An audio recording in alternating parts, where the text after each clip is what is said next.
The auction lasted most of a Tuesday morning. By noon, every flat parcel in the lower valley had changed hands, some of them twice, men outbidding each other over ground that drained well, faced south, and sat sheltered from the northeast wind by a gentle ridge.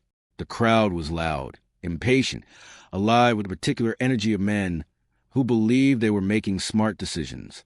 Then the auctioneer turned to the last lot on the register, Lot 14, 41 acres on the rocky hillside to the northwest, exposed limestone breaking through the surface in long gray shelves. No creek access, a slope steep enough that a loaded wagon would need to be chained on the descent, the kind of ground that made experienced men shake their heads before the bidding even opened. The silence that followed was not polite. It was the silence of a room full of people who had already decided. James Whitfield, the most respected builder in the county, a man who had raised over 30 timber frame cabins in the Gap and whose opinion on construction carried the weight of a surveyor's deed, leaned toward the man beside him and said, just loud enough to carry, "That plot's good for one thing, teaching a fool an expensive lesson." The crowd laughed. The auctioneer waited. One hand went up. Elias Cord, a stonemason by trade and a homesteader by necessity, bought Lot 14 for $4.30, less than a tenth of what the valley parcels had fetched that morning. Nobody congratulated him. What happened on that hillside over the next 14 months, and what that rocky, unwanted ground revealed during the winter of 1872, is the subject of the story. And if you pay attention to the numbers that come out of it, you'll never look at bad land the same way again. If you want to receive a real frontier building technique every single week, techniques that work when survival was the only standard that mattered, subscribe now and hit the bell. Every video we publish is another piece of knowledge they stopped teaching. Don't miss it. Drop a comment and tell us where you're watching from. Elias Cord was not a visionary. That distinction matters. He was a 43-year-old stonemason from southwestern Virginia who had spent 2 decades cutting, shaping, and laying limestone for other men's foundations. He understood stone the way a carpenter understands grain, not as theory, but as texture under the hands, as weight shifted to the body over years of repetition. He had helped build the foundations of better men's houses, and lived in rented rooms while he did it. When his wife, Margaret, and their 2 youngest children moved with him to the Cumberland Gap in the late summer of 1871, they were not chasing opportunity. They were following the only affordable path forward. The valley land was gone before they arrived. The hillside lot was what remained. The standard approach in that part of the Gap was well established and, by the measure of the time, sensible enough. You chose a flat or gently sloping parcel, felled your timber, framed a cabin of roughly 16 by 20 feet, installed a central stone hearth with a wide-mouthed firebox, and oriented your front door away from the prevailing wind. Neighbors helped neighbors raise walls. Experience was passed along the same way, by watching, by copying, by trusting what the previous generation had done. The problem was that the standard approach burned wood at a rate that alarmed Elias from his first winter observation of neighboring cabins. A typical valley household of 5, he noted, was consuming between a cord and a cord and a half of firewood every 3 weeks during the hard months, roughly 4 to 5 phase cords across a full winter season. That was a significant portion of a family's labor before a single seed went into the ground. Elias had seen families in Virginia reduced to burning green wood by February, filling their cabins with acrid smoke and losing half the heat value in the process because the wood hadn't seasoned properly. More critically, the valley cabins had a structural weakness that nobody discussed because everyone shared it. They stood exposed. Wind approached from the northwest along the Gap corridor, and a timber frame cabin on open flat ground offered the cold almost no resistance below the floor joists. The air beneath the raised sill beams moved freely, and on nights when the temperature dropped below 20 degrees Fahrenheit -7 degrees Celsius, the floor itself became a cold surface that no amount of fire at the hearth could fully counter. Children slept with their feet tucked under blankets and still woke with cold toes. Elias looked at his hillside and saw something different than what the auction crowd had seen. He didn't see a liability. He saw a rear wall that was already built. The limestone shelf running along the upper face of his property, 6 to 8 feet of exposed bedrock rising in a natural escarpment, wasn't an obstacle to construction. It was, in a stonemason's understanding, the most thermally stable surface for 30 miles in any direction. It had been absorbing and releasing heat from the sun and the earth for 10,000 years. The question was not whether he could build on the hillside. The question was whether he could build with it. He spent the first month doing something his neighbors found baffling. He didn't cut a single structural timber. He walked the hillside every morning, mapping the rock face with his hands, reading the surface the way he had read foundation stones for 2 decades. He was looking for the section with the most consistent mass, the thickest continuous shelf, the fewest fracture lines, the best natural drainage away from the building site. He found it in the northeastern corner of the property, where the limestone rose nearly 9 feet and ran for 22 feet in a single unbroken face. The natural overhang shed rain. The angle caught the winter sun for most of the afternoon, and the rock face itself, he noted by pressing his palm flat against it on a cold October morning, was noticeably warmer than the air, residual heat from the previous day still working its way back out of stone. He drove a stake into the ground 8 feet from the base of that rock face and began planning a cabin that no one in the Cumberland Gap had built quite like this before. The cabin Elias Cord designed was, by external appearance, unremarkable. 16 feet wide, 18 feet deep single-story, with a low-pitched roof covered in split white oak shakes. The front and 2 side walls were conventional, hand-hewn poplar logs, dovetailed at the corners, chinked with a clay and grass mixture that he packed carefully into every gap. From the front, approaching up the hill path, it looked like a modest but competent settler's cabin, perhaps slightly squatter than average, sitting close against the rock. What was invisible from the front was everything that made it work. The rear wall of the cabin was not a log wall at all. It was a limestone escarpment itself, cleaned, re-chinked along its natural fissures with lime and sand mortar Elias mixed himself, and sealed along the base with a continuous bead of clay-packed rubble to prevent cold air infiltration at the floor line. The cabin had been framed and raised so that its rear plate logs rested on a shelf of mortared stone that Elias had cut directly into the base of the rock face, integrating the structure with the hillside rather than simply leaning against it. This meant the rear wall of the cabin was approximately 14 inches of solid limestone, in some sections, closer to 20 inches where the natural shelf was thicker, running the full 18-foot depth of the building. That wall connected, without interruption, to the mass of the hillside behind it. In practical terms, the cabin's back was buried in rock. To understand why this matters, it helps to understand what thermal mass actually does, and what a conventional cabin, with 4 log walls exposed to winter air on all sides, fails to do. Stone, particularly dense limestone, has a high specific heat capacity. That is a physics term for a simple idea.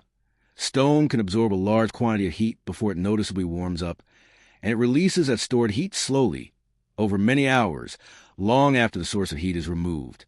A well-fired limestone wall doesn't just reflect heat back into a room.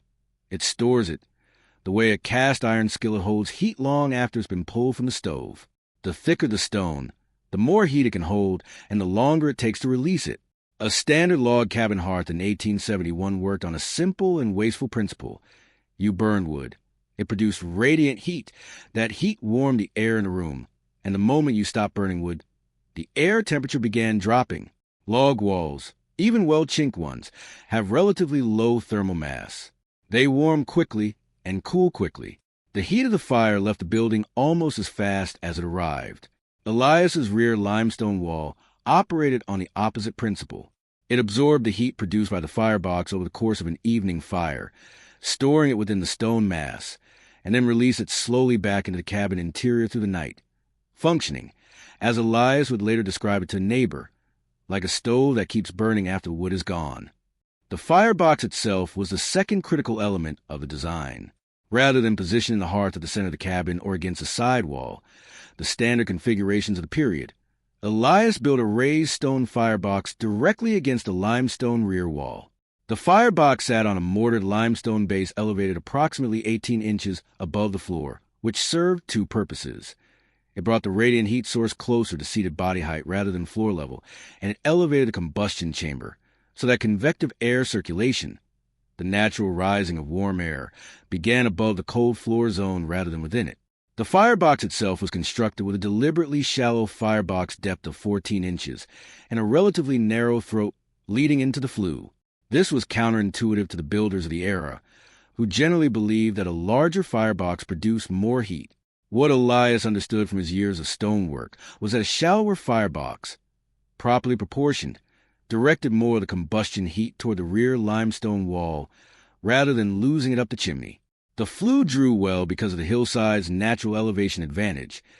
The chimney exited at a point nearly 12 feet above the cabin floor, giving a strong natural draft without requiring a tall exterior stack.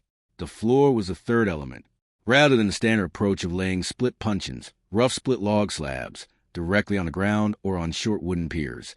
Elias built a continuous rubble stone foundation wall around the entire cabin perimeter and filled the interior to a depth of 8 inches with compacted gravel and crushed stone before laying his floorboards. This created a sealed, thermally massive floor system. Cold air could not circulate beneath it. The stone fill, like the rear wall, absorbed heat from the cabin interior and returned it slowly, preventing the floor surface from becoming a cold sink that drained warm from valley cabins every night. The total stone mass incorporated into the structure, rear wall, firebox, and surround, chimney base, and floor substrate, amounted to what local accounts suggest was between 3,000 and 4,000 pounds of limestone, most of it sourced directly from the hillside itself during the site preparation. To his neighbors watching from the valley, it looked like an unusual amount of work for a cabin that wasn't even going to have a proper back wall. Word traveled fast in small settlements, and by the time Elias had finished the rear wall integration and begun raising the side logs, he had acquired an audience he hadn't invited. Men came up the hill path on the pretense of checking trap lines or heading to the upper timber stands, and they stopped to watch. Some offered opinions without being asked, which was the frontier custom and not entirely unfriendly. But the opinions were not encouraging. The criticism came in layers, each one landing with a particular confidence of men who had built things and believed experience was the same as wisdom. The first objection was moisture. A cabin built against a hillside, the argument went, would wick water from the ground during the spring thaw and the summer rains. The floor joists would rot within 2 seasons. The base logs would go soft. James Whitfield, the county's most experienced builder, walked the site on a Wednesday morning in early November and delivered his assessment without stepping closer than 10 feet from the structure. You've built yourself a dam. Come April, you'll be sleeping in a pond. He said it without raising his voice, which made it worse. It was not an insult, it was a diagnosis. The timber merchant who supplied most of the valley's building materials, a practical man named Harlan Creed, who had no particular dislike of Elias, but a strong financial interest in the conventional approach, noted that Elias had used roughly 60% less framing timber than a comparable valley cabin. He shook his head slowly at this, the way a doctor shakes his head at a patient who has stopped taking his medicine. You've saved yourself some board feet, Creed said, and you've built yourself a cold box with a rock for a back wall. That rock will pull the heat right out of the room. He was describing a real phenomenon, thermal bridging, the transfer of heat from a warm interior to a cold exterior through a conductive material, and he was not entirely wrong in principle. He was wrong in application, because the hillside rock was not cold. It was earth temperature, roughly 50 to 55 degrees Fahrenheit, 10 to 13 degrees Celsius, at that depth and season, and connected to a mass large enough that no cabin fire would meaningfully chill it. But nobody in the valley measured rock temperatures. They measured the opinions of men who had built 30 cabins. The social commentary was sharper. One neighbor, passing with his son on a Saturday, looked up at the structure nestled against the rock face and said, with genuine puzzlement rather than cruelty, "That's not a house, Cord. That's a cave with a chimney." His son laughed. Elias, working mortar into the base seal, did not look up. He had heard the same idea phrased 6 different ways in 3 weeks, and he was finished being surprised by it.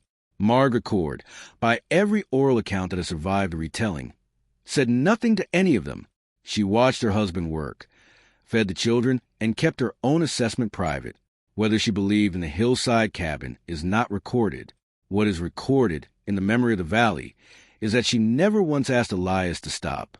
The most stinging line came from Whitfield, not at the site but at the general store in late November, where Elias happened to be purchasing lamp oil when the builder arrived with 3 other men. Whitfield looked at him across the counter and said, in a tone that was not quite a joke, Let me know how warm you are in January, Cord. I'll need something to tell the others when they ask why your families move in with someone sensible. The store went quiet. Elias paid for his oil and walked out. January was coming. The Hillside would have the last word. The winter of 1872 arrived early and without the usual warnings. There was no gradual progression of cold fronts, no weeks of mild frost that allowed families to gauge their woodpile against the season ahead. On the 14th of December, a system moved down from the northwest and settled over the gap with the permanence of a decision already made.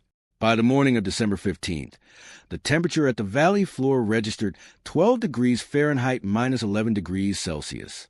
By the 17th, it had dropped to 4 degrees Fahrenheit minus 16 degrees Celsius and held there day and night for the better part of a week.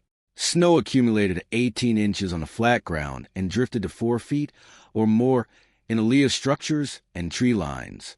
The creek at the valley center froze solid enough to walk on by December 20th. The gap itself, the natural wind corridor that ran northeast to southwest through the mountain terrain, funneled an almost continuous northwest wind that made the effective temperature at exposed surfaces significantly colder than the thermometer suggested. The valley cabins burned through their immediate wood piles within the first 8 days. This was not unusual in a severe winter, but the rate was...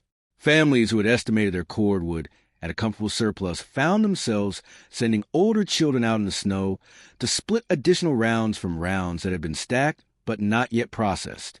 Greenwood that hadn't had sufficient time to season would cut in the late fall rather than the previous spring, went into fires and produced more smoke than heat, filling cabin interiors with a gray haze that settled near the floor where children played and slept. The standard firebox design of the valley cabins had a characteristic that became a liability in sustained cold. The wide, open hearth radiated significant heat into the room directly in front of it, but also drafted large volumes of cold air from the cabin's lower zones to feed the combustion. Every time the fire drew well, it was pulling cold air in through gaps of the floor, the door sill, and the window frames. The cabin was simultaneously being heated at the front and ventilated with cold air at every seam. In mild winters, this was a manageable inefficiency. In the winter of 1872, it was a slow and steady theft. On December 22nd, a neighbor 300 yards down the valley slope, a man who had been among those who laughed at Elias's cave remark, appeared at the bottom of the hillside path asking if Elias could spare any dry wood. His own supply was wet from the snow that had blown into the gap in his wood stack, and the green rounds he was burning were barely sustaining his fire through the night. Elias gave him what he could. By December 28th, 4 valley families had consolidated into 2 cabins to share heat and wood piles. The Gap's informal social network, the system by which frontier communities absorbed individual hardship by distributing it, was doing what it always did, holding people together through collective endurance.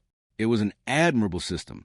It was also a signal that the individual cabins were not performing well enough on their own. On the hillside, Elias Cord's cabin was quiet. Don't go anywhere, because the comparison that came out of those 19 days is a number that ended every argument. Subscribe if you haven't already. Drop a like so this reaches the people who need it. And stay right here. We're getting to the part that changes how you think about stone. The comparison that emerged from the winter of 1872 was not assembled by a scientist or surveyor. It was assembled by necessity, by the practical accounting that frontier communities conducted after every hard season, tallying what had been consumed, what had held, and what had failed. The numbers were imprecise by laboratory standards. They were precise enough by the standard that mattered, survival arithmetic. 3 valley cabins of comparable floor area, between 280 and 320 square feet of interior space, each housing 4 to 6 occupants, were informally measured against Elias's hillside cabin during and after the 19-day freeze. The comparison was not scientific. It was the kind of comparison that happens when neighbors talk, when men who share a saw and a grain mill begin trading observations over the course of a difficult winter. The first number was temperature. On the coldest recorded morning of the freeze, December 26th, with the external temperature at approximately 4 degrees Fahrenheit minus 16 degrees Celsius, the interior temperature of the 3 valley cabins was estimated by those present at between 34 degrees Fahrenheit and 38 degrees Fahrenheit, 1 degree Celsius to 3 degrees Celsius before the morning fire was restarted. Frost formed on interior wall surfaces. Bread stored near the floor had frozen overnight. On the same morning, the interior of Elias Cord's cabin registered, by his own account and the account of the neighbor who came to the door that morning, at approximately 54 degrees Fahrenheit, 12 degrees Celsius, and his fire had been banked, not extinguished, but reduced to coals since shortly after midnight. He had not risen to feed it.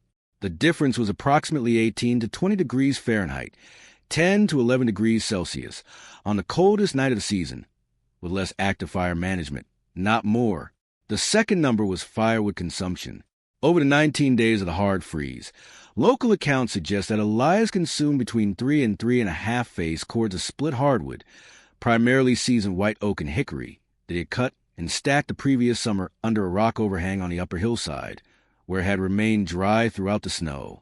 The 3 valley cabins consumed, on average, between 5 and 5.5 face cords over the same period, with 2 of them supplementing their season supply with green rounds that burned inefficiently. The reduction was roughly 40%, and that figure does not account for the quality differential. Elias was burning fully seasoned wood at high efficiency. His neighbors were burning a mixture of seasoned and green wood in a system that lost a significant portion of its heat value up a wide-throat chimney. The third number, and the one that became the most repeated detail in subsequent retellings, was a heat retention window. After the fire was banked to coals at roughly midnight, the interior temperature of Elias's cabin remained above 50 degrees Fahrenheit, 10 degrees Celsius, until approximately 7 in the morning, a retention window of 6 to 7 hours with no active combustion. The limestone rear wall, the firebox mass, and the insulated floor substrate were releasing stored heat slowly and continuously through the night, functioning precisely as the physics of thermal mass predicts, not as a quick-release system, but as a slow, steady radiation source that outlasted the fire itself. In the valley cabins, the same bank fire produced interior temperatures below 40 degrees Fahrenheit, 4 degrees Celsius within 3 to 4 hours. The stone was not pulling heat out of the room. The stone was giving it back. James Whitfield came up to the Hillside cabin on a morning in late March 1873, about 3 months after the freeze had broken. He came alone, which was notable. He did not send word ahead, which was more notable still. He arrived at mid-morning, when the late winter sun was already warming the limestone face above the cabin roof, and he stood at the base of the hill path for a moment before walking up. Elias was working on the upper portion of his property, clearing ground for a spring garden plot. He saw Whitfield coming, and set down his mattock. They shook hands without particular warmth or coldness. Whitfield looked at the cabin for a long time. The rear wall integration, the sealed base, the chimney exiting at its elevated point against the rock face, and said almost nothing for several minutes. Then he asked about the floor. Elias showed him the gravel and crushed stone substrate visible through the root cellar access he had built under the north corner of the cabin. Whitfield crouched and put his hand against the subfloor surface. He asked how much stone was in the rear wall mass. Elias told him. Whitfield was quiet again. He walked around the exterior twice, and on the second pass he paused at the base seal, the continuous mortar bead at the junction of the log sill and the rock, and ran his thumb along it, checking for moisture damage, checking for the rot he had predicted the previous November. There was none. He nodded once, slowly, the way a man nods when he is updating a calculation he had been confident about. He did not apologize. Men of his era and standing rarely did. But he asked Elias, and this, by local account, was a moment the valley understood that something had shifted, whether he would be willing to explain the firebox dimensions to him. Not argue about them. Explain them. The conversation that followed lasted nearly 2 hours. Whitfield left with measurements scratched into a folded piece of paper. By the autumn of 1873, Whitfield had incorporated a modified version of the rear stone mass principle into a cabin he was building for a family settling in the northern end of the gap, not against a hillside, because no hillside was available, but using a double-thickness interior stone wall built against the north face of the structure, deliberately over-engineered to provide the same heat storage function. It was not identical to Elias's design. It was the same idea translated to different terrain. Harlan Creed, the timber merchant, came to a more practical conclusion. He began stocking more limestone mortar and crushed gravel at his supply yard. Demand was increasing. By the winter of 1875, local oral accounts suggest that at least 8 cabins within a 15-mile radius of the gap had incorporated some version of the thermal mass principle: heavier firebox rounds, stone-filled floor systems, or rear walls of increased mass. None of them were identical to Elias Cord's Hillside cabin. All of them shared its central insight: that stone, properly integrated into a structure, did not compete with fire. It extended it. The rocky hillside lots that had sold for almost nothing at the 1871 auction were gone by 1875. The 2 remaining parcels on the northwest face sold within the same season, to families who specifically requested the elevated position and the rock exposure. Nobody at the 1875 land transaction made any jokes. There is a particular kind of knowledge that does not survive prosperity, when survival is the daily measure. When a family's comfort through February depends on decisions made the previous July, the feedback between action and consequence is immediate and honest. A poorly positioned firebox, a floor that bleeds cold, a wood stack that goes wet. These are not academic problems. They are felt in the body, in the sleepless hours between midnight and dawn, in the slow arithmetic of a woodpile that is shrinking faster than the winter is passing. Elias Cord did not invent thermal mass. He used it. The principle had been understood, in practice if not in terminology, by builders across cultures and centuries. In the thick adobe walls of the American Southwest, which absorbed the fierce desert heat of the day and released it slowly through cool nights. In the Kong bedstoves of northern China, where channel flue heat was routed beneath a masonry sleeping platform to provide radiant warmth through the night. In the Russian masonry heater traditions that were already spreading westward, through immigrant communities in the upper Midwest, where a single long burn of a large stone firebox could heat a home for 18 to 24 hours on a fraction of the wood a conventional hearth required. What Elias understood, and what the Valley's experienced builders, for all their genuine competence, had not fully internalized, was that the goal of a winter heating system is not to produce heat. It is to store heat. Production is easy. Any fire produces heat. Storage is the engineering problem, and the material best suited to storage, available in abundance on a rocky hillside that nobody had wanted to bid on, was a limestone that broke through the surface in long gray shelves and had been dismissed as an obstacle since the first surveyor walked the property. The rock was never a problem. The problem was not knowing what the rock was for. That distinction between a liability misread and a resource misunderstood is as relevant today as it was in 1871. The frontier builders who learned from the winter of 1872 did not have thermal imaging cameras or R-value tables. They had observation, material knowledge, and the willingness to question what correct construction meant when the coldest nights proved it wrong. The lesson Elias Cord's Hillside cabin offers is not that you should build against a rock face or fill your floor with gravel, though both remain sound principles in the right context. The lesson is that thermal efficiency is a problem of where heat goes after it's produced, and that the materials surrounding a fire determine its value far more than the fire itself. Stone holds, log releases, flat ground exposes. The hillside, properly read, shelters. Every winter, somewhere, a family discovers this the way Elias's neighbors discovered it, by being cold in a cabin that should have been warm, and then walking up a hill to ask a man who wasn't. What part of the solution would you apply to your own build today? Leave your answer in the comments, and tell us where you're watching from and what the coldest winter you've ever lived through felt like. The best frontier knowledge was always shared between people who had actually felt the cold. We'll see you in the next one.